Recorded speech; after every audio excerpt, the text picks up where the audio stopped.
Merci beaucoup. Bonsoir à tous. Donc, je suis Fanny Bodino, médecin généraliste au Centre régional en antibiothérapie. Le CRATB est ravi de pouvoir participer à ce webinaire sur l'importance de la délabellisation des patients qui se présentent comme allergiques aux pénicillines quand ils arrivent au cabinet. C'est vrai que c'est une situation fréquente puisque 10% des patients se présentent avec cette étiquette-là. Et comme on va le voir au cours du webinaire, une grande majorité des patients étiquetés allergiques ne le sont pas ou ne le sont plus. Et c'est vrai que face à ce type de patient en consultation, on est toujours dans la crainte d'une allergie vraie et donc d'une complication potentiellement grave de notre prescription, ce qui conduit bien trop souvent à des prescriptions inappropriées d'antibiotiques à de large spectre. Donc, comme l'a dit le docteur Alter Ferrotin, les conséquences sont individuelles avec une perte de chance pour les patients puisqu'on voit une moindre efficacité des traitements de seconde intention, davantage d'effets indésirables, mais aussi un retard de prise en charge. Ces conséquences, elles sont aussi collectives, puisque les prescriptions d'antibiotiques à large spectre favorisent l'émergence des souches bactériennes résistantes.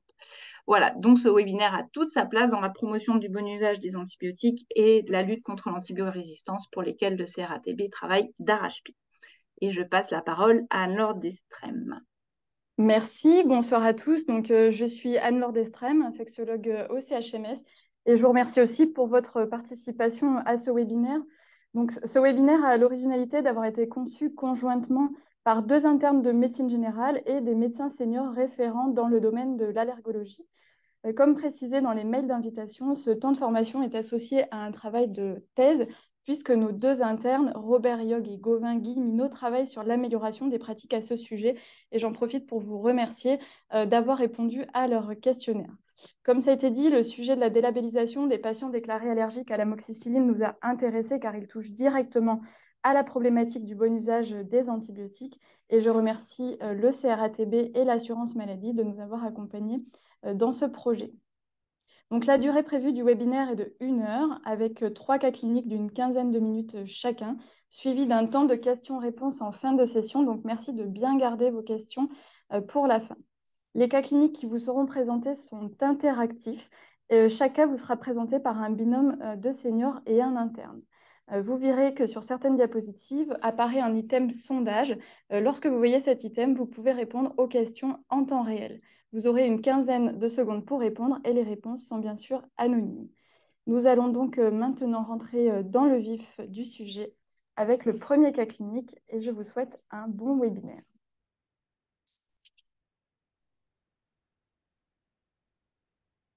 Alors, donc, pour cette première mise en situation, elle vous sera présentée à la fois par le docteur Destrem, donc infectiologue au centre hospitalier de Chambéry, et par le docteur Pralon, dermatologue et allergologue au CHU de Grenoble.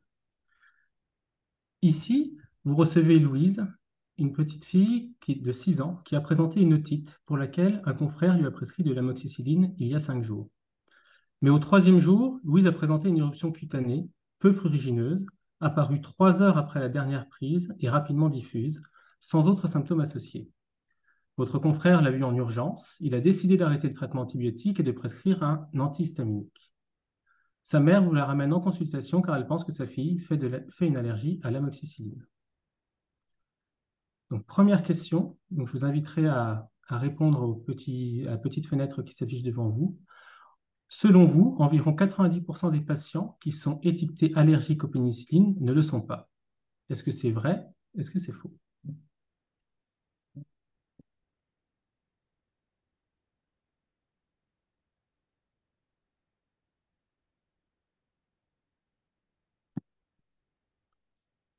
On va passer à la réponse.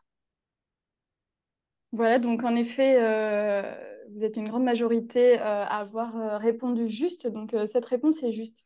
Les pénicillines sont les antibiotiques les plus prescrits, mais malheureusement, 10% de la population se déclare allergique à ces molécules. Il faut savoir que parmi eux, seuls 10% le sont réellement, et l'incidence de l'anaphylaxie sévère est très faible, estimée à 0,04%.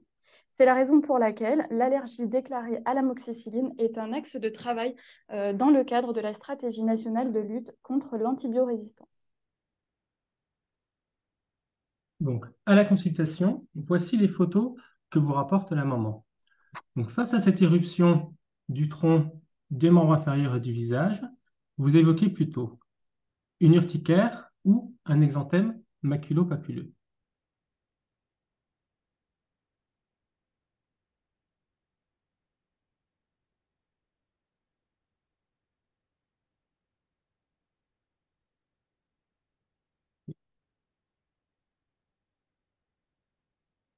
On va passer à la réponse.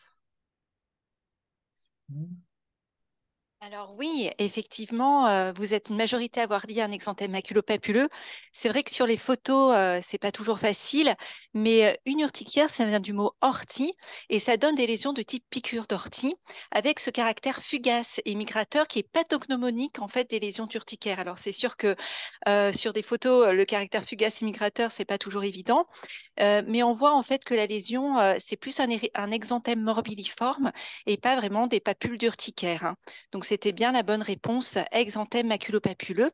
Et par ailleurs, l'éruption, elle est fixe et non fugace et migratrice, comme on peut le voir dans l'urticaire. Merci. Et donc, pour rappel, lorsque vous voyez Louise, 10 jours après l'éruption, cette dernière a disparu au bout de 4 jours. On rappelle qu'il s'agit d'un exanthème maculopapuleux qui est apparu à 3 jours du début du traitement par amoxicilline, 3 heures après la dernière prise médicamenteuse et qui a régressé en 4 jours. Devant ce type de réaction, qu'est-ce que l'on peut évoquer? Une hypersensibilité immédiate ou une hypersensibilité retardée?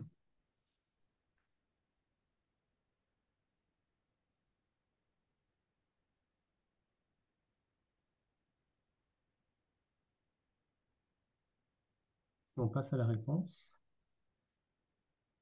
Alors oui, effectivement, une hypersensibilité retardée. Donc, comme son nom l'indique, hypersensibilité immédiate, c'est très rapidement après la prise du médicament, de l'antibiotique, hein, dans l'heure au maximum, les 2 heures qui suivent. Dès que c'est plus long, dans les heures, dans les jours qui suivent, on est devant une suspicion d'hypersensibilité retardée. Donc voilà la classification des hypersensibilités immunologiques selon la classification de Gell et Coombs. Donc quand on fait une allergie à un médicament, ça engage l'immunité adaptative, hein, donc l'immunité spécifique contre un allergène par opposition à l'immunité innée. Et il y a 4 grands types de mécanismes en cause. Les plus fréquents, c'est le type 1 et le type 4. Donc le type 1, c'est l'hypersensibilité immédiate, ça implique le mastocyte et les IgE spécifiques des médicaments, et ça donne le tableau de choc anaphylactique. L'hypersensibilité retardée, elle implique les lymphocytes T spécifiques des médicaments. Ils font un peu plus de temps, contrairement aux mastocytes qui se dégranulent tout de suite après le contact avec le médicament. Il faut un peu plus de temps pour les lymphocytes T spécifiques du médicament pour s'activer, proliférer et venir au contact de la peau pour donner une éruption maculopapuleuse. Donc, dans l'hypersensibilité retardée, quand elle est immunoallergique, c'est les mécanismes de type 4 qui sont impliqués. Pour le type 2 et le type 3, c'est des choses beaucoup plus rares, voilà, plus d'experts dont on ne va pas parler aujourd'hui. Alors, pour rappel, dans cette situation où on suspecte une hypersensibilité retardée, quelle est votre attitude? Je n'adresse pas Louise en consultation d'allergologie car il n'y a pas de bilan allergologique à faire à cet âge-là et devant ce tableau clinique. Ou je note dans son carnet de santé qu'elle a présenté une allergie à l'amoxicilline. Est-ce que c'est vrai? Est-ce que c'est faux?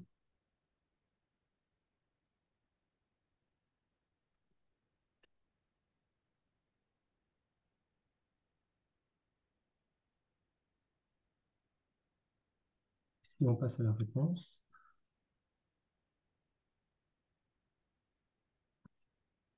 Voilà, donc on voit que les réponses sont plus mitigées. Il faut l'adresser à un allergologue.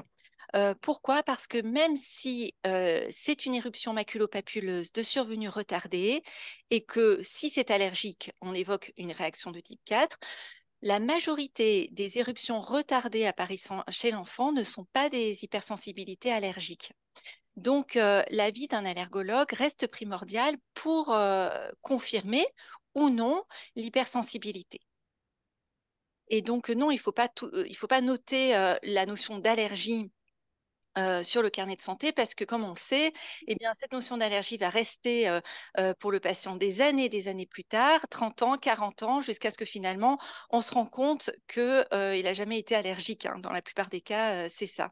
Donc, bien toujours penser à prendre un avis allergologique ou à adresser à un allergologue pour test allergologique.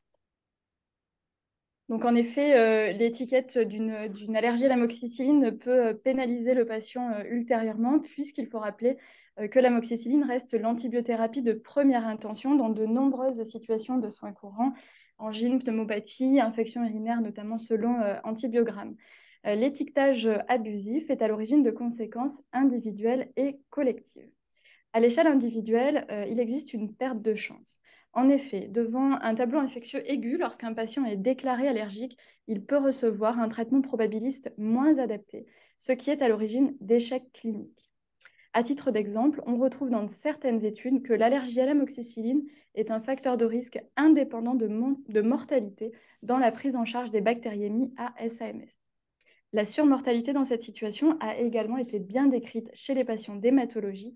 C'est donc d'autant plus vrai chez les patients qui sont fragiles. Concernant les antibioprophylaxies, il existe aussi une augmentation du risque d'infection post-opératoire si le patient a reçu une antibioprophylaxie alternative. Certaines études retrouvent en effet un risque d'infection de site opératoire 2 fois plus élevé chez les patients qui sont déclarés allergiques. On constate aussi une plus grande iatrogénie, notamment avec l'utilisation des fluoroquinolones responsables de confusion chez la personne âgée ou celle de la dalacine qui expose à un surrisque d'infection à Clostridium difficile. On estime quand même que les patients recevant des molécules alternatives présentent 3 fois plus d'effets secondaires que les autres. À l'échelle collective, on note un risque d'émergence de résistance bactérienne puisque les molécules alternatives ont un spectre plus large que celui de l'amoxicilline. On constate également des conséquences économiques avec des durées d'hospitalisation prolongées liées à la iatrogénie induite et c'est quelque chose qu'on constate fréquemment dans notre pratique. Un exemple typique sera celui d'une dame âgée hospitalisée pour une infection urinaire qui recevra des fluoroquinolones en alternative au C3G, puis qui va présenter une confusion suivie de toutes les conséquences qu'on connaît, la chute, la rétention active d'urine, etc. Enfin, le coût des molécules alternatives est également plus élevé que celui de l'amoxicilline, avec un prix dans l'ensemble au moins 3 fois plus élevé si l'on prend notamment l'exemple des fluoroquinolones ou de la dalacine. On cite ici une étude qui retrouve une majoration de 68% du coût total d'hospitalisation chez des patients qui sont déclarés allergiques. Alors, si on va un petit peu plus loin, la maman de Louise qui profite de la consultation pour vous dire qu'elle pense elle-même être allergique à l'amoxicilline car elle a fait une réaction d'urticaire dans l'enfance. Elle se dit aussi allergique, comme sa sœur, aux anti-inflammatoires non stéroïdiens ainsi qu'à d'autres médicaments dont elle ne se souvient plus du nom. Généralement, ces réactions cutanées apparaissent plus rapidement dans les 2 heures qui suivent la prise et vont persister plusieurs jours. Chez la maman de Louise, quels vont être les arguments en faveur d'une hypersensibilité immédiate, non allergique, cette fois-ci? Est-ce que c'est le terrain familial, avec l'antécédent concomitant chez la sœur, la réaction à plusieurs familles de médicaments différentes, ou encore le délai d'apparition qui est là supérieur à 1 heure?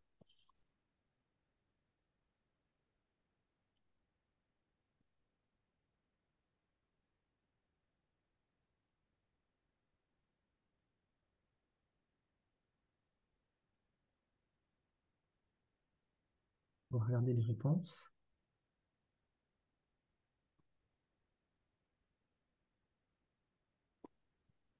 Oui, alors effectivement, la majorité a bien répondu.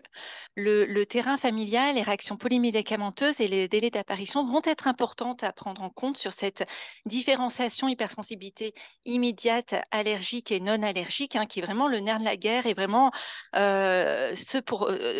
lequel repose notre travail d'allergologue et de médecin.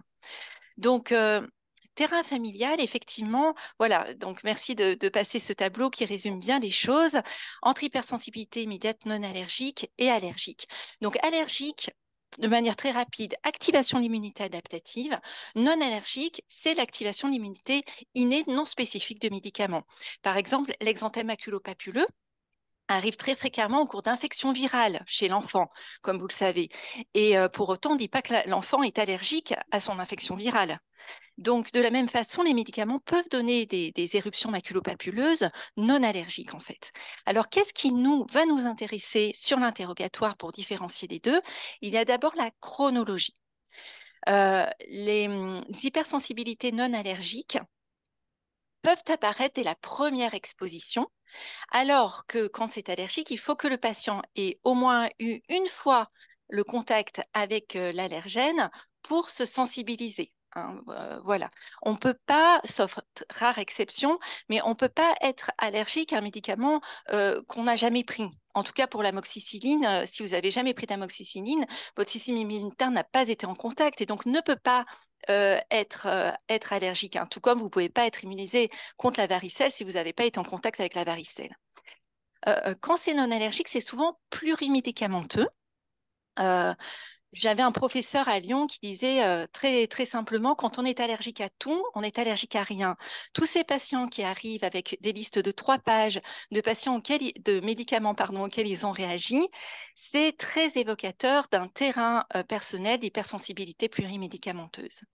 À l'inverse, une réaction à un seul médicament qui peut un peu plus évoquer une hypersensibilité allergique. Après, il y a l'effet cumulatif.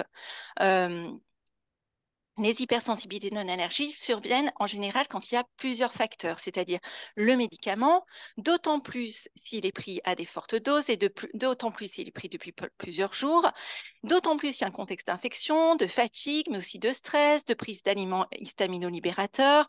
Donc, il y a un contexte qui fait que des fois ça passe pas. C'est les patients qui vous disent, bah, écoutez, j'ai pris cette cure d'amoxicilline, là j'ai fait de l'urticaire ou j'ai fait une réaction cutanée, et puis une autre fois je l'ai pris, ça s'est bien passé. Donc, une fois ça passe, une fois ça passe pas, c'est de l'hypersensibilité non allergique. À l'inverse, l'hypersensibilité allergique, ça survient tout le temps et avec un risque d'aggravation avec le temps et des traces peuvent faire réagir. Hein. Donc ça, c'est la 3e ligne, c'est le seuil de sensibilité. Des doses infimes d'antigènes peuvent donner des réactions allergiques. Une maman qui donne de l'amoxicilline à son enfant et qui lèche la cuillère qui a servi à donner l'amoxicilline à son enfant, si cette maman est allergique, peut faire un choc anaphylactique sur les traces d'amoxicilline auxquelles elle est en contact. À l'inverse, hypersensibilité non allergique, il faut quand même une dose plus élevée, plusieurs jours de traitement pour la voir apparaître. L'histoire familiale, oui. Généralement, ces hypersensibilités non allergiques, ils vont commencer à vous dire, oui, bah, ma mère est allergique à l'amoxicilline, ma sœur. Ok, donc ça évoque, ça oriente. Alors que l'hypersensibilité allergique, eh ben, c'est souvent un cas isolé familial. Hein. Il n'y a pas du tout d'hérédité, il n'y a pas du tout de terrain familial. Le délai d'apparition, plus il est rapide, et plus ça doit vous faire évoquer une hypersensibilité immunitaire allergique. Donc inférieur à 1 heure, oui, mais si c'est dans les minutes, plus c'est rapproché et plus ça évoque l'hypersensibilité allergique. À l'inverse, la non-allergique, c'est plutôt dans les heures ou dans les jours qui suivent le début d'une prise médicamenteuse d'amoxicilline. L'aggravation, eh ben, l'hypersensibilité non-allergique, ça sera toujours de l'urticaire ou une éruption maculopapuleuse, mais sans signe de gravité, alors que, comme vous le savez, l'allergie, ça peut s'accompagner de signes systémiques et mettre en jeu le pronostic vital, c'est bien ça le problème. Et les molécules en cause, dans le non-allergique, il y a bien sûr l'amoxicilline, mais aussi tout ce qui est un peu histaminolibérateur, les produits contractiodés, les INS, alors que l'allergique, ça sera une molécule donnée et pas.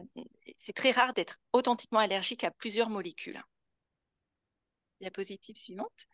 Donc, c'est hyper important de diagnostiquer, bien sûr, une allergie, ça c'est évident pour tout le monde, mais c'est aussi très important de lever une étiquette d'allergique à des patients qui sont étiquetés d'allergiques pour tout le manque de chance dont vous a parlé le docteur Destrem. Donc, voilà, ce tableau résume les choses. Hypersensibilité non allergique, immunité innée, inflammation non spécifique, elle est très fréquente, contrairement à l'hypersensibilité allergique qui est rare. Et elle peut concerner surtout les antibiotiques, l'aspirine, les INS et produits de contraste, les anesthésiques locaux. Les anesthésiques locaux donnent énormément d'hypersensibilité non allergique alors que les allergies vraies sont hyper rares. Et la réintroduction du médicament est possible, parfois avec un antihistaminique pour éviter ces réactions non allergiques, mais il ne faut pas faire d'éviction abusive. Alors que, comme vous le savez très bien, quand c'est allergique, il y a un engagement du pronostic vital et le médicament est contre-indiqué à vie parce qu'on ne sait pas désensibiliser les vraies allergies. Il faut donc envisager une alternative thérapeutique. Merci beaucoup. Passons au cas clinique numéro 2. Nous allons solliciter l'expertise à nouveau du docteur Destrem ainsi que celle du docteur Huin, qui est allergologue au centre hospitalier d'Annecy. Donc, cas clinique numéro 2. Vous recevez en consultation Monsieur C, 41 ans, qui a pour principaux antécédents une hépatite A guérie, une hypertension artérielle sous amlodipine, ainsi qu'un syndrome anxio-dépressif sous paroxétine. Ce patient n'a pas d'allergie connue et il vous rapporte qu'il a consulté récemment à la maison médicale de garde pour un tableau de pneumopathie basale droite. Il lui a été prescrit dans ce contexte un traitement par amoxicilline qu'il a malheureusement arrêté à partir du 5e jour du fait de la présence d'une éruption sur l'ensemble du corps, une éruption cutanée qui est prurigineuse.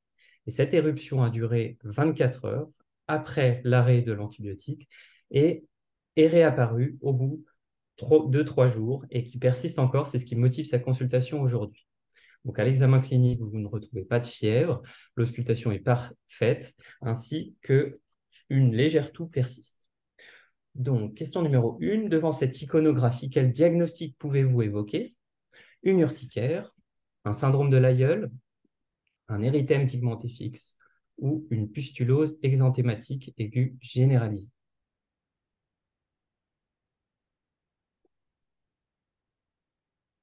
Peut-être qu'on peut afficher les réponses.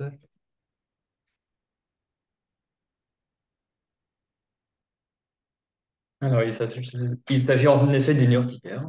En fait, pour se fixer la sémiologie dans l'esprit, car la description précise du tableau est vraiment primordiale pour votre allergologue et la qualité de sa réponse, il faut penser à ce que vous a expliqué le docteur Pranon tout à l'heure. Il faut penser aux boutons de moustique ou d'ortie, avec des lésions élémentaires papuleuses qui peuvent être un peu confluentes en papules. C'est volontiers prurigineux, ça gratte, c'est plus ou moins rouge, et surtout, ça a un caractère fugace et migrateur, en fait. Ça bouge de demi-journée en demi-journée, voire d'heure en heure, contrairement au fixe du cas précédent. D'autre part, ce n'est pas un aïeul ou autre toxithermie grave, non, parce qu'on aurait plutôt des ulcérations, des érosions cutanées, un décollement. Et ce que vous voyez, ce n'est pas des bulles, comme pourraient le formuler des patients, mais plutôt une papule où il n'y a pas d'eau, ni des pustules dans la pustulose aiguë généralisée. Et la dernière entité, l'érythème pigmenté fixe, on aurait des lésions hyperpigmentées, et fixes comme son nom l'indique. Et diapo suivante, du coup, à l'origine de tout ça, c'est une cellule qu'on appelle la mastocyte, en fait. C'est des cellules qui présentent au niveau de la peau pour se défendre. Et qui a la particularité de libérer de l'histamine, en fait. C'est une très bonne cytokine inflammatoire.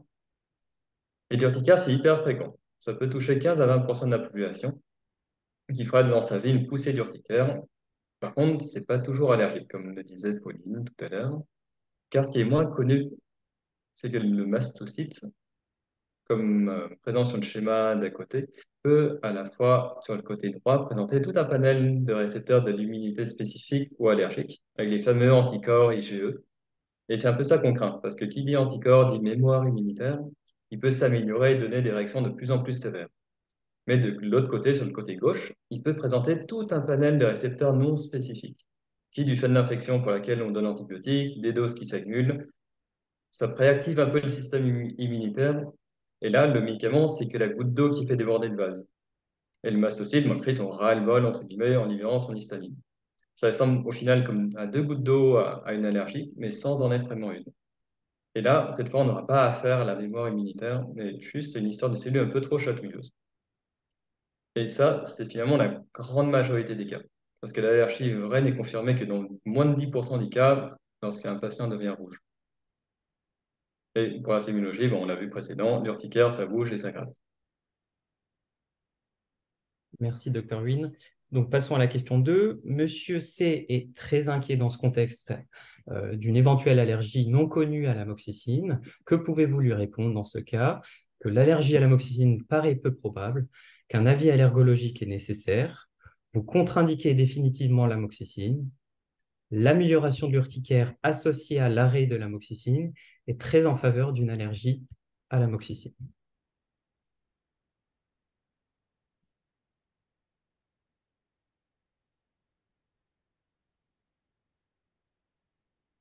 On va peut-être afficher la réponse. Merci.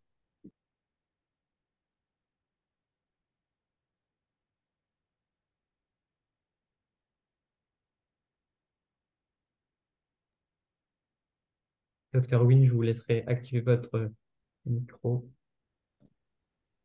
Oui, du coup, vous avez juste, et comme évoqué précédemment, l'allergie vraie ne concerne moins de 10% des cas. Et c'est important que le patient ait cette notion de probabilité. Car en fait, la conviction pré-test et avant notre consultation aide grandement quand même à la compréhension et à l'adhésion thérapeutique. La vie allergo sert à confirmer ou surtout à infirmer la suspicion d'allergie. Par contre, de contre-indiquer au doigt mouillé l'amoxicilline, on l'a vu dans le cas précédent, ce n'est pas sans conséquence. Et de nos jours, ça ne ferait plus partie d'une médecine convenable aux connaissances actuelles. Le rapport entre l'amélioration du traitement et l'arrêt et l'allergie est plutôt un bon biais de raisonnement. Car vous vous rappelez, dans ce cas, l'urticaire a persisté plus de 24 heures avec un rebond quelques jours après et une chronicisation.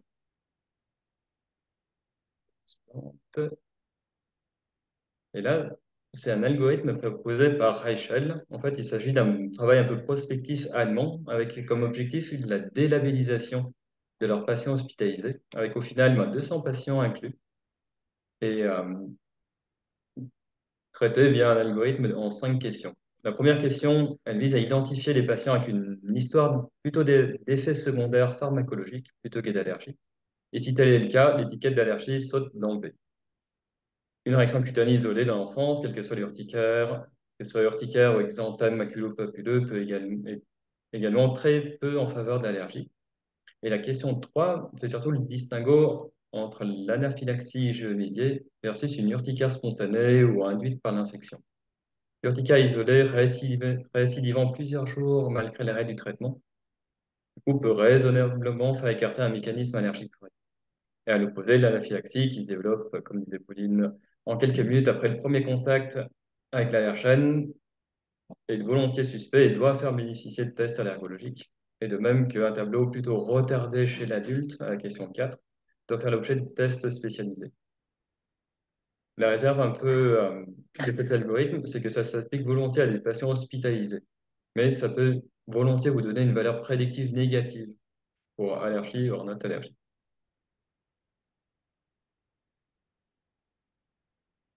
Et là, c'est un autre travail, toujours allemand, de Prokow, qui reprend une revue de la littérature sur les pistes de prise en charge actuelles d'une allergie à l'amoxicilline. Il propose entre autres une stratification des suspicions de patients haut risque, risque intermédiaire, bas risque, et là, en l'occurrence, de pas de risque du tout. En gros, aucune suspicion à avoir d'allergie à la pénicilline, donc pas de test allergologique. Et à noter qu'il reprend du coup les effets digestifs, les symptômes non spécifiques, et surtout des chronologies incompatibles avec un mécanisme immunoallergique, tant pour l'immédiat, avec l'urticaire, que le retardé. Après, également, on ne fait pas de test juste une histoire clinique familiale. Question bonus. Donc, vous avez également la compagne de Monsieur C qui est présente lors de la consultation, qui a 39 ans, et elle vous rapporte qu'elle a présenté exactement le même type d'éruption durant son enfance, à savoir l'urticaire, et qui n'a pas récidivé depuis. Ça n'avait pas entraîné de traitement spécifique. Ainsi, sur les conseils de votre collègue, vous complétez l'interrogatoire grâce à ce score qui vous a fait passer. Donc, il s'agit du PEN-FAST, donc PEN pour un antécédent d'allergie à la pénicilline rapporté par le patient, F pour 5, c'est-à-dire 5 ans pour le cutoff, A pour anaphylaxie ou angioedème, S pour réaction cutanée sévère. Et enfin, le T, il s'agit du traitement. Est-ce que cette réaction a nécessité un traitement particulier. Donc, dans cette situation, pour Madame C, vous avez une éruption qui date de plus de 5 ans, qui n'a pas de critères de sévérité et qui n'a pas nécessité de traitement spécifique. Vous établissez donc un score de Penfast à 0 sur 5 et donc, devant ce score de Penfast établi brillamment à 0 sur 5, vous pouvez estimer un risque d'allergie à la pénicilline à, selon vous, moins de 1%, 5%, 10% ou alors 15%.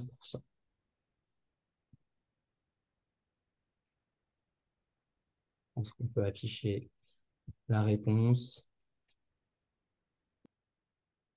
Ok, donc très intéressant. Donc effectivement, la majorité d'entre vous pense que le risque d'allergie présenté par cette patiente est inférieur à 1%. Et donc, c'est vrai. Voici dessous le score de Penfast. Donc, pour un score à 0, le risque est très faible, inférieur à 1%.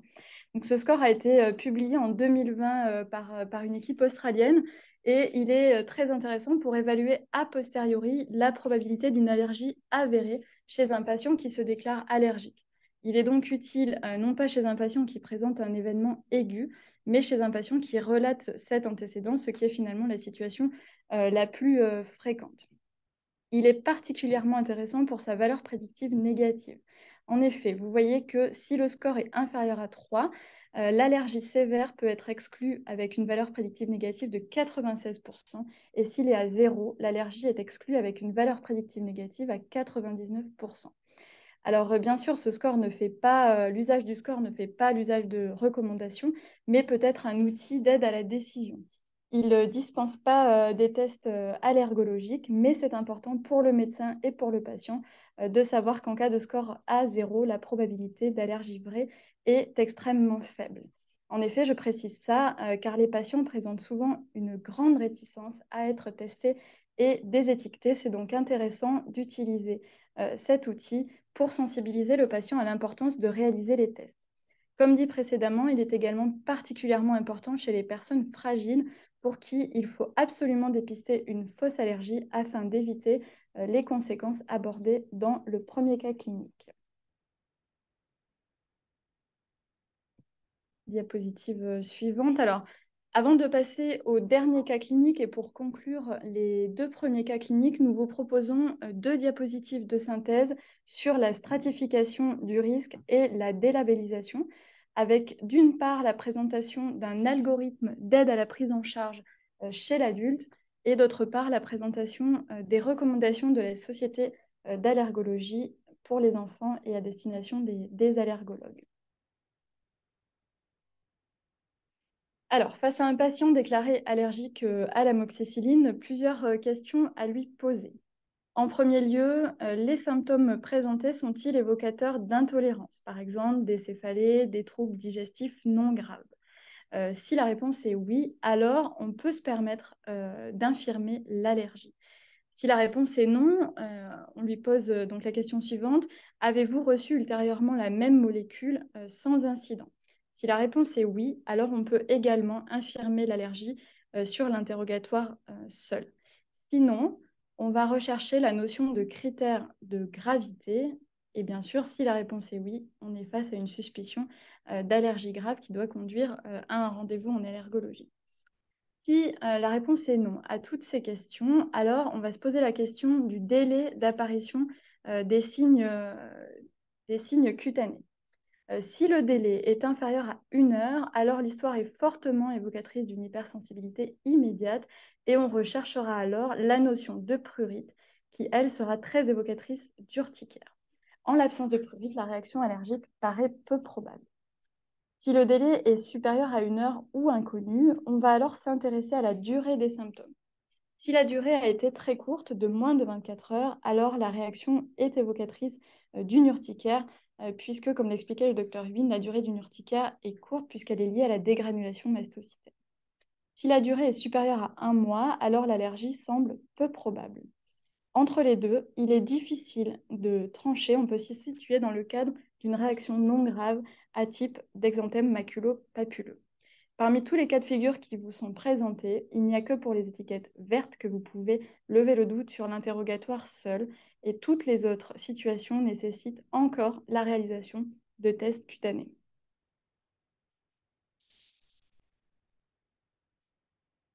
Et du coup, un dernier algorithme pour l'enfant à présent qui est encore un peu plus simple, car vous l'avez vu, chez l'enfant, comme le système immunitaire est moins mature, le risque allergique est encore moins présent que chez l'adulte. Du coup, c'était éventuellement applicable au premier cas, et cela permet, devant un tableau non immédiat, donc pas d'urticaire, et non sévère, d'envisager un test de provocation orale directement, sans avoir besoin de faire de test. Une dose unique ou sur quelques jours pourrait suffire. Et par contre, en cas de symptomatologie immédiate, donc un peu d'urticaire, ou d'hypersensibilité retardée avec certains signes de sévérité, là, les tests et la vie allergologique restent indispensables.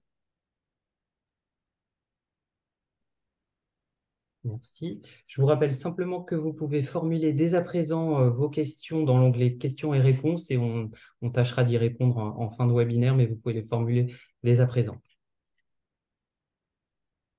Et donc enfin, on va conclure avec le dernier cas clinique qui sera présenté cette fois-ci par le docteur Bocquet, médecin interniste et allergologue au CHU de Grenoble, et le docteur Jacquier, allergologue au centre hospitalier de Chambéry. Donc cette fois, vous recevez en consultation lundi matin Monsieur P, un jeune homme de 20 ans qui vous rapporte que vendredi, il a pris de l'amoxicilline à 8 heures du matin et qu'une demi-heure plus tard, il a ressenti des douleurs abdominales associées à une sensation de malaise. Il témoigne également de l'apparition de quelques boutons sur le tronc. Ces symptômes ont disparu en quelques heures. Il a arrêté son traitement par amoxicilline par la suite. Il vous rapporte également qu'il est allergique au pollen. Question numéro 1. Dans ce contexte, quels sont les arguments en faveur d'une réaction de type anaphylaxie? Le délai de survenue dans l'heure, la présence d'une éruption uniquement cutanée, la présence de signes systémiques associés, à savoir la sensation de malaise ainsi que les douleurs abdominales, et enfin, l'amélioration spontanée des symptômes.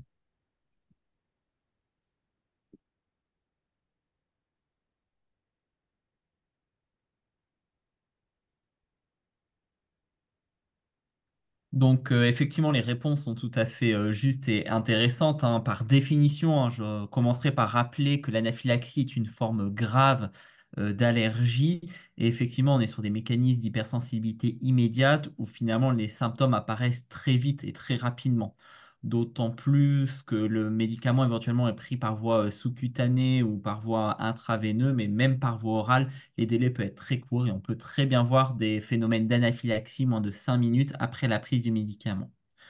Concernant l'éruption cutanée isolée, les définitions sont claires. Aujourd'hui, une éruption cutanée isolée, type urticaire ou même angioœdème isolé, n'est pas de l'anaphylaxie par définition pour parler d'une réaction anaphylactique. Et lorsque le patient présente une éruption cutanée, il faut qu'il y ait un autre organe qui soit touché.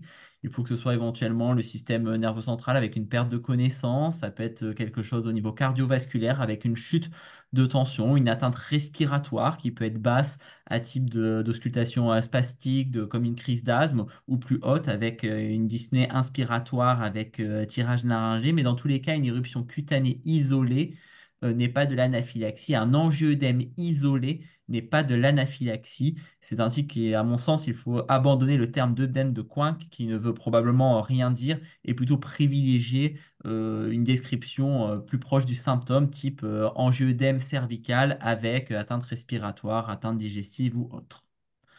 Donc ainsi, chez ce patient, du coup, on est souvent un tableau d'anaphylaxie. Heureusement, tous les cas d'anaphylaxie ne finissent pas par un décès, peuvent s'améliorer spontanément, d'autant plus que le médicament chez ce patient a été arrêté. Alors, dans cette situation clinique, que faites-vous? Vous lui prescrivez une prise de sang pour doser les IgE spécifiques à l'amoxicilline, ce qui vous permettra de faire le diagnostic. Vous lui faites un certificat descriptif contre-indiquant provisoirement les bêta-lactamines et vous l'adressez à l'allergologue. Ou vous contre-indiquez l'amoxicilline et les autres bêta-lactamines puisqu'il existe d'autres alternatives de prescription en termes d'antibiotiques.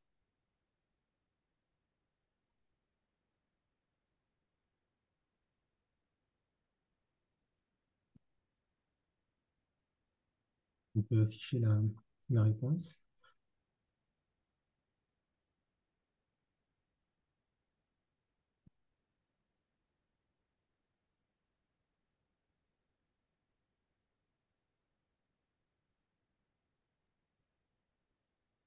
Effectivement, du coup, les réponses sont tout à fait justes aussi, hein. Il n'y a pas d'intérêt à doser des IgE spécifiques aux médicaments, hein. C'est pas recommandé et globalement, il n'y a vraiment aucun intérêt. Ce n'est pas dans les recommandations, d'autant plus qu'elles sont très peu fiables. Elles ont une faible sensibilité et la spécificité est mauvaise, hein. Des gens authentiquement non allergiques à l'amoxicilline peuvent avoir des IgE spécifiques à l'amoxicilline positive et la sensibilité est très imparfaite. Néanmoins, devant la réaction sévère qu'a présentée le patient, il faut effectivement contre-indiquer provisoirement les bêta-lactamines et l'adresser à un allergologue parce que toute réexposition à une bêta-lactamine, en tout cas au minimum à l'amoxicilline, peut entraîner un choc anaphylactique et menacer le pronostic vital par arrêt cardiaque.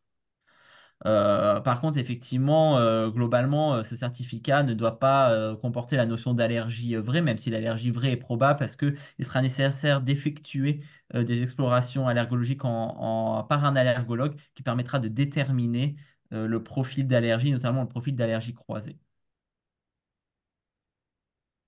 Donc, Monsieur P est inquiet de la consultation d'allergologie à venir. Vous lui dites que les tests sont absolument les mêmes qu'il a reçus pour les pollens, qu'il ne faut pas prendre d'antihistaminique dans la semaine qui précède les tests, que le délai de réponse est rapide, et enfin que les tests ne seront pas forcément faits dès la première consultation.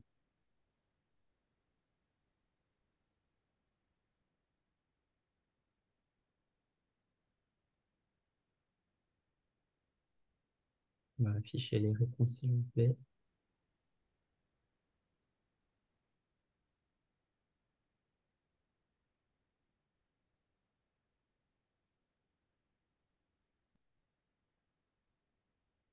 Oui, les tests cutanés pour explorer une polynose reposent sur la pratique des prick tests. Par contre, pour les tests pour explorer une hypersensibilité médicamenteuse, reposent aussi sur les prick tests, mais ils seront complétés par la pratique d'intradermoréaction. Ces tests cutanés en plus seront complétés par des tests de réintroduction aux médicaments en milieu hospitalier, ce qui permet de comprendre que le délai de réponse pour statuer sur l'existence ou non d'une allergie est long. Avant de faire les tests cutanés, il faut attendre au minimum 3 à 4 semaines après la réaction pour pouvoir faire le bilan, dans le cadre d'une hypersensibilité immédiate. Il est souhaitable quand même, et il serait souhaitable de pouvoir voir le patient dès que possible, car l'interrogatoire est capital pour orienter le bilan.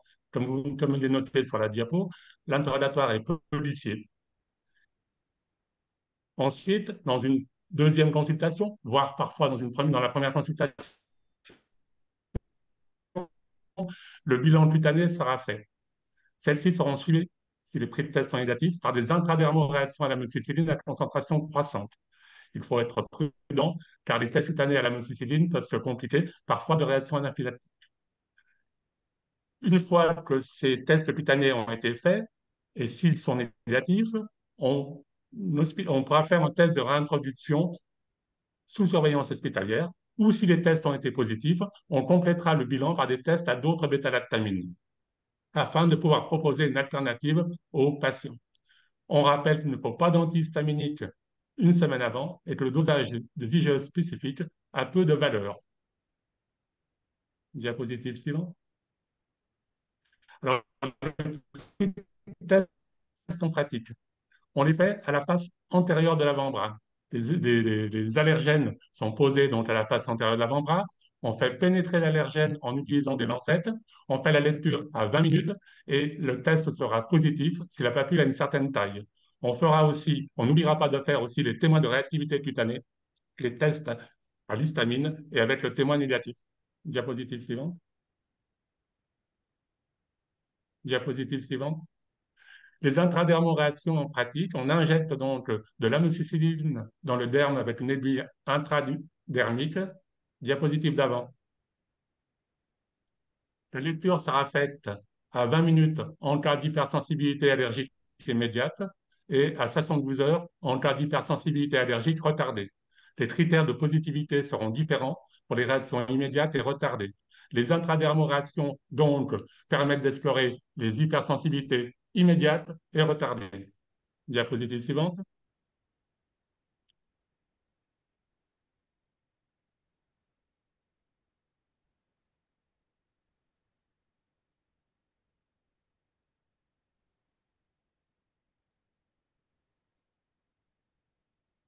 Et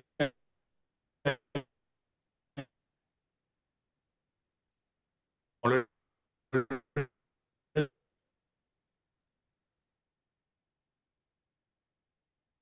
test sera positif si l'aspect. Diapositive suivante.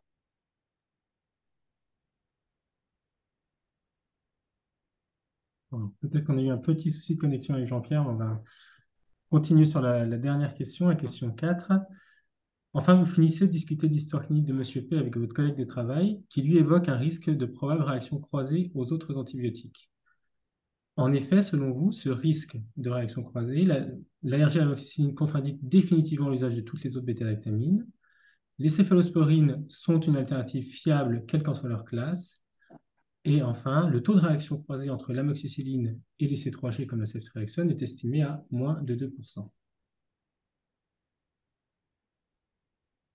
Est-ce qu'on répondra à la question?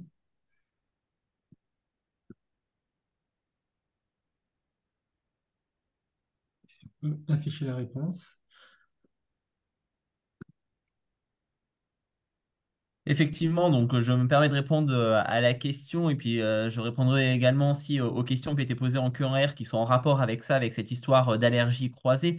Effectivement, l'allergie à l'amoxicilline ne contre-indique pas toutes les bêta-lactamines car souvent, dans la majorité des cas, les patients ne sont pas allergiques à l'ensemble des bêta-lactamines, mais bien sûr à des molécules dont la structure est assez proche. Ainsi, effectivement, le taux de réaction croisée entre amoxicilline et céphalosporine de troisième génération est estimé à moins de 2%. Et c'est vraiment la structure de la céphalosporine qui va pouvoir déterminer aussi ce risque de réaction croisée. Donc, c'est là aussi l'intérêt du bilan allergologique, c'est-à-dire que le bilan allergologique, c'est un patient, comme on a pu voir dans le cas clinique, qui est très fort, qui est allergique à un coup sûr. Bah, le bilan allergologique va permettre de dire à la fin, bah, voilà, vous êtes allergique au patient, vous êtes allergique à telle molécule et vous n'êtes pas allergique à telle autre molécule parce qu'on aura pu faire des tests et des réintroductions derrière. Donc, c'est très, très important de l'envoyer chez l'ergologue pour déterminer ce profil de sensibilité croisée, tout en sachant que la probabilité d'allergie croisée reste faible, même chez des gens qui sont authentiquement allergiques. Sur ce, du coup, on peut répondre aussi chez quelqu'un dont la probabilité finalement d'être allergique à l'amoxicilline est faible, la probabilité d'être allergique à une céphalosporine est encore beaucoup, beaucoup plus faible. D'où l'intérêt finalement chez des patients chez qui l'histoire n'est pas compatible, parfois et dans certains contextes, de pour prescrire d'emblée des céphalosporines ou des carbapénèmes dans des situations où la nécessité d'antibiotiques est impérieuse.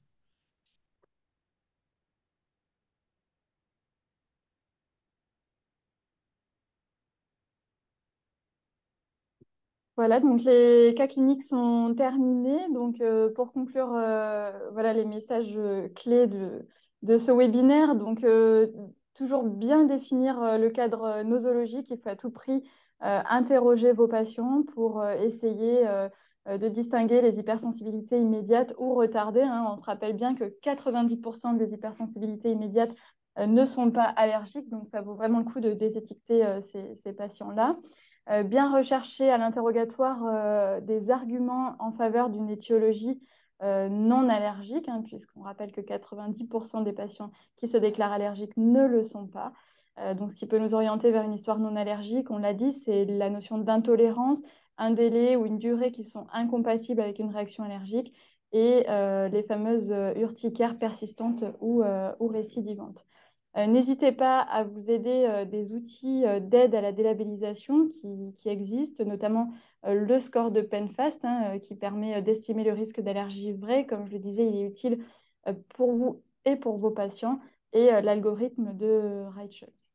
Il n'y a aucune indication au bilan paraclinique en ambulatoire, et surtout bien penser à adresser à nos collègues allergologues. Alors, je préciserai aussi qu'il n'y a pour l'instant pas de recommandation chez l'adulte à ce sujet, mais qu'un travail est en cours à ce sujet, et les attitudes seront donc susceptibles de se modifier là-dessus dans les années à venir. Et enfin, retenez bien pour vos patients qu'il est aussi important d'infirmer l'allergie que de l'affirmer. Je vais laisser la parole à mes collègues allergologues qui vont rapidement vous redire comment les solliciter selon leur centre avant de passer à la séance de questions-réponses.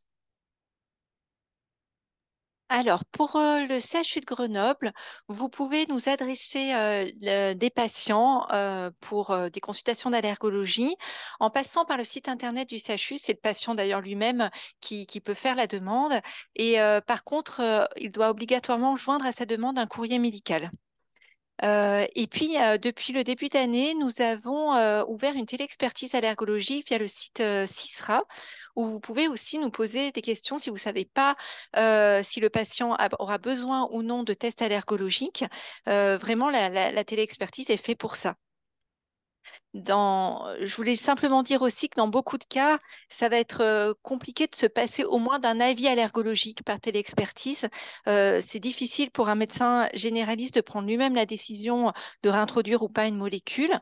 Et donc, ce système d'avis, il est fait aussi pour savoir si une consultation d'allergo est justifiée ou non. Donc, n'hésitez pas à l'utiliser. Du coup, pour Annecy, on utilise à peu près le même système avec une plateforme permettant au patient de déposer son courrier de son médecin traitant. On fonctionne aussi par un courrier classique. La téléexpertise existe également. Et parfois, avec un réseau d'ergologues en ville, cela permet de faire une première consultation de débrouillage en ville et l'organisation d'un hôpital de jour direct, éventuellement aussi. À à Chambéry, le patient fait parvenir un courrier détaillé de son médecin traitant et le service ensuite convoque le patient pour la suite de la prise en charge. Il est aussi possible de faire une demande par SISRA, mais la plupart du temps, on préfère le courrier détaillé du médecin traitant. Je préciserai juste avant qu'on passe aux questions-réponses qu'à Chambéry, on essaie de faire des tests au lit du patient chez nos patients hospitalisés. Il est donc possible que vous receviez des courriers de patients qui ont eu des tests et qui peuvent de cette façon être désétiquetés.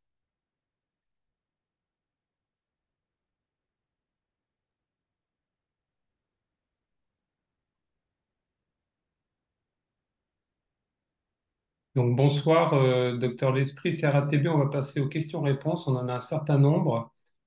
Alors, la première question qui rejoint une deuxième question, c'est chez les patients adultes qui rapportent des réactions allergiques anciennes dans leur enfance et dont ils n'ont aucun souvenir et pour lesquels il n'y a pas eu de reprise d'amoxicilline depuis. Donc, difficulté à répondre aux questions sur le délai l'apparition, la description des lésions puisque les patients ne s'en souviennent pas. Est-ce qu'il faut les adresser en consultation d'allergologie et un petit commentaire sur les délais, le manque d'allergologues qui risque de coincer les médecins généralistes? Voilà, c'est une question qui revient régulièrement, donc je pense qu'elle est importante et je ne sais pas parmi les allergologues lequel ou laquelle veut répondre. Eh bien, écoutez, je vais répondre. Eh bien, en fait, oui, il va falloir passer par un avis allergologique et c'est bien tout le problème hein, parce que effectivement, les allergologues sont rares alors que les patients étiquetés allergiques à l'amoxicilline dans la France sont très fréquents. C'est un vrai problème hein, parce que c'est vrai qu'on ne peut pas faire face à toutes les demandes, que bien souvent c'est l'hypersensibilité non allergique dans l'enfance, mais qu'il y a quand même des cas d'allergie dont il ne faut pas qu'on passe à côté. Et donc, les tests allergologiques sont nécessaires.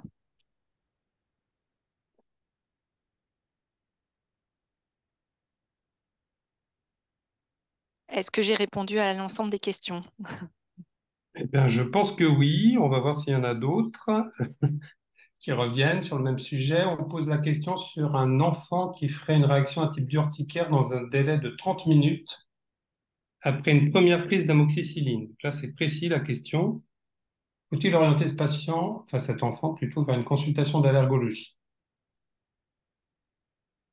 Après, concernant l'enfant, malheureusement, vu le délai immédiat, la réaction reste assez suspecte d'allergie et d'allergie vraie.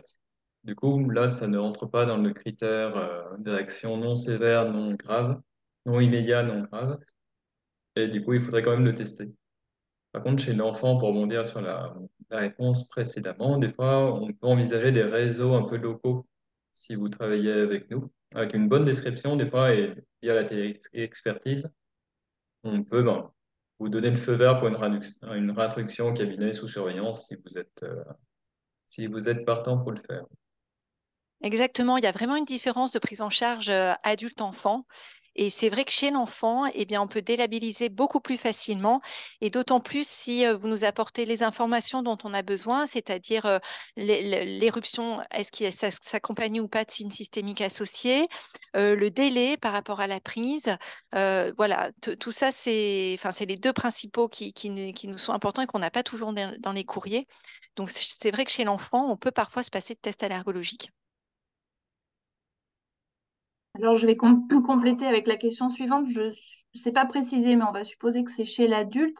Si on retrouve à l'interrogatoire une possibilité de réaction allergique non grave, par exemple le patient qui rapporte une urticaire dans des délais compatibles, est-ce qu'on peut se permettre de réintroduire le médicament sans consultation allergologique préalable et sans exposer le patient à un risque majeur, quitte à traiter l'éventuelle récidive d'urticaire par antihistaminique? Si un allergologue veut répondre. Moi, je pense que c'est difficile chaque cas est particulier. Et dans ces cas-là, prenez pas la décision tout seul. Utilisez au moins les services de téléexpertise pour pouvoir répondre. Merci.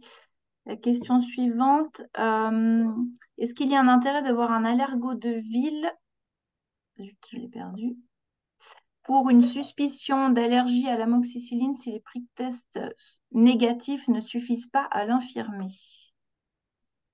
Encore une fois, en fait, ça va dépendre beaucoup du réseau local, parce que nos collègues de ville, certains vont assez volontiers faire des tests ou des avis, en tout cas médicamenteux, et d'autres vont pas du tout aimer, ils ne feront pas. Du coup, à vous de vous renseigner un peu autour de vous pour réseauter. Merci. Alors, deux questions qui se rejoignent, c'est des populations un peu particulières. Est-ce qu'on peut faire les tests chez la femme enceinte?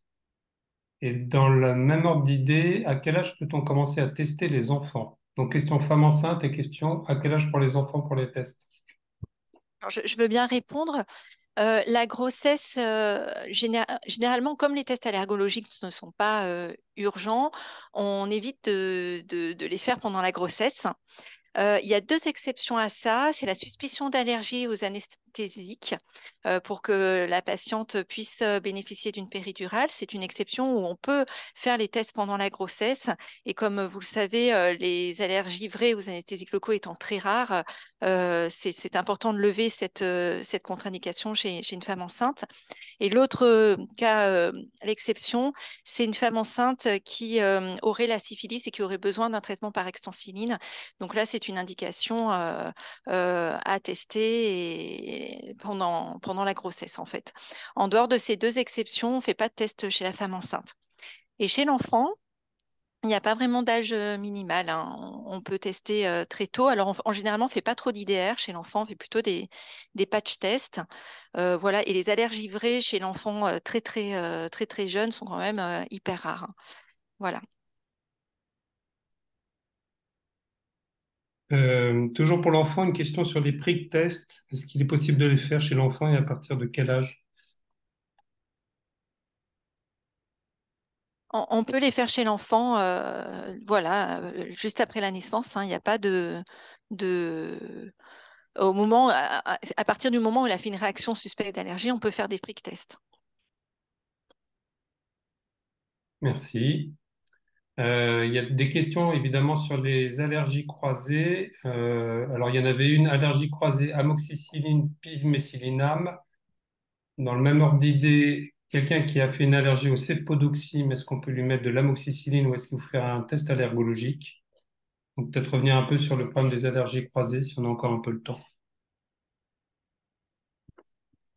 Je vais me permettre de répondre. Du coup, effectivement, les allergies croisées peuvent être assez rares, notamment quand on parle de céphalosporine et de pénicilline. Tout dépendra globalement de la réaction suspecte d'allergie. Quand on a un tableau très suspect d'allergie avec une réaction anaphylactique ou de type allergie retardée, vraie, sévère, en fait, on ne prend pas le risque, hein. La balance bénéfice-risque n'est pas en faveur de faire une réintroduction d'emblée d'une molécule cousine, même si le risque est faible, même s'il est inférieur à 2%. Je veux dire, le risque de faire une véritable anaphylaxie existe par malheur, par malchance, le patient est dans ces 2% d'allergie croisée. Donc tout dépend un peu de la réaction princeps en fait. Si la réaction initiale avec l'amoxicilline ou avec la cefpodoxine est peu en faveur d'une allergie vraie, on peut se permettre de prescrire une molécule cousine sans trop de risque, en informant le patient voilà, que le risque est très faible. Ce n'est pas le cas du coup globalement quand la réaction initiale est assez sévère. Pour l'allergie croisée, pivmécillinam, amoxicilline, d'expérience, moi, j'en ai jamais vu. Donc, je pense que voilà, l'utilisation peut être quand même on peut l'utiliser assez sereinement. Merci. Alors, un peu toujours dans le même ordre d'idée, je suis désolé, là la question est quand même précise. Une patiente qui a fait il y a 15 ans une allergie au Texodil, sans renseignement supplémentaire, et qui ensuite ultérieurement a eu de la rocifine pendant 7 jours sans faire de réaction. Est-ce qu'on peut dire qu'elle n'a pas d'allergie à la rocifine ni aux pénicillines?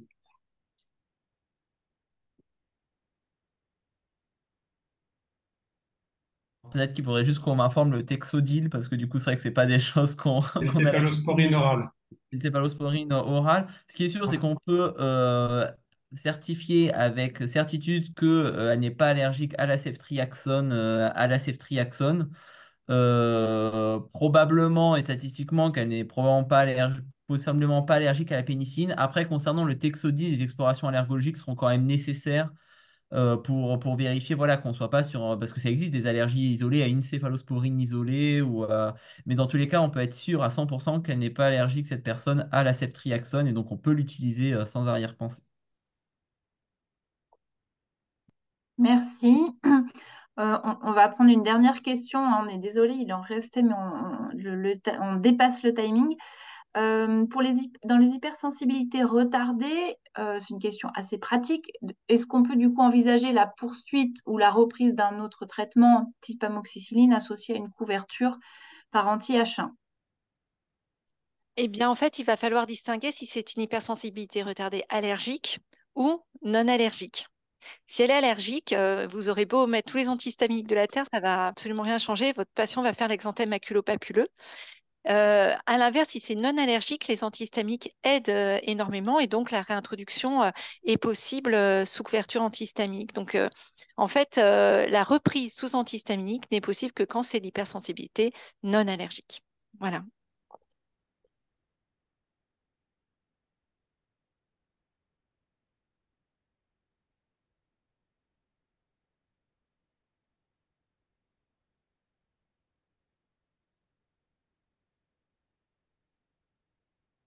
Donc ce webinaire prend fin. Merci à tous les intervenants, à vous tous qui avez participé à ce webinaire au service d'une juste labellisation des patients allergiques à l'amoxicilline. Nous espérons que ces belles présentations vous conforteront dans une pratique pertinente. Le travail de thèse se poursuit. Merci d'avance pour votre collaboration à ce sujet. Bonne soirée.